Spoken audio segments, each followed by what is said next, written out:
When we are invited to share our stories, we feel enabled. We feel we have power. We feel as though we really exist.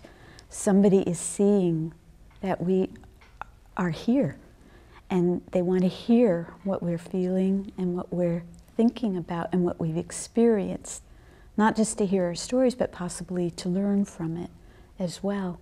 So we become each other's teachers and each other's doctors, because in the process of telling our stories, we're able to let go of some experiences and feelings that maybe we need to let go of. And in the process of telling our stories, sometimes we're able to draw back a bit so that we can see those experiences from another viewpoint.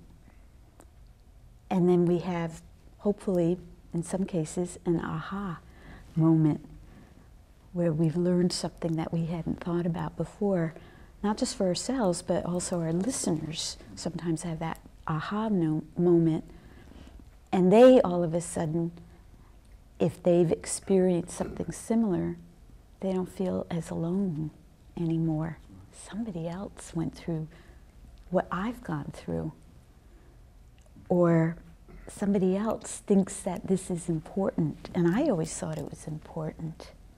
You know, so there's a sharing there. Orland, I remember you saying that it was your job, your task of tasks in life, to help the kids on the street tell their stories, but also to tell them stories from the outside world that might help them. How can an old myth like the Iliad help kids on the street today? Well, that story gives us the background to mentorship.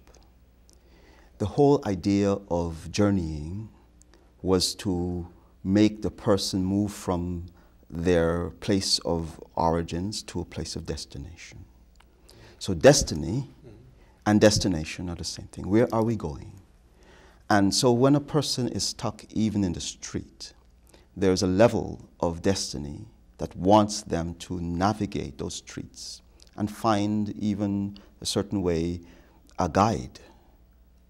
Streets have guides. Wonderful. Can you describe the actual project that you're involved with there? Who are those kids? Well, our work for the last 18 years has been centered in the organization we founded called Shade Tree. And in this particular clip we show some young friends who are visiting from Germany, one from Brazil, one from South Africa. And so they were here for an internship to explore social entrepreneurism. And this particular day I was introducing them to ELVONZO, we call him Red Man, for them to get to know his story. The storyteller is a host when you're telling the story of not just the story itself, but those who are listening to it. I was born and raised at, right across this here way is Markham Middle School. We call it Thunderdome. That's for youngsters. That's where the gladiators are made. Yeah, man, it was gladiator school, man.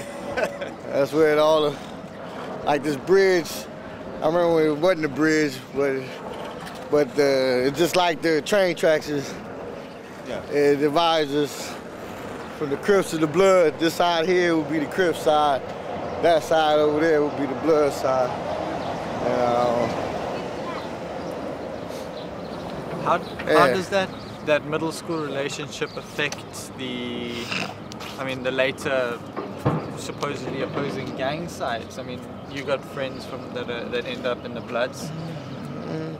How do we cross into the social consciousness whereby you can meet a person and get to know their relationship to their neighborhood, to their life, by walking the place with them? In the sense of that, we will give each other, since we know one another, and he's a Crip, and if I'm a Crip and he's a Blood, and so we knew how, and we had that mutual respect for one another. So I wouldn't fight him. I'll fight his homies though, but I'll give him a pass because me and him cool.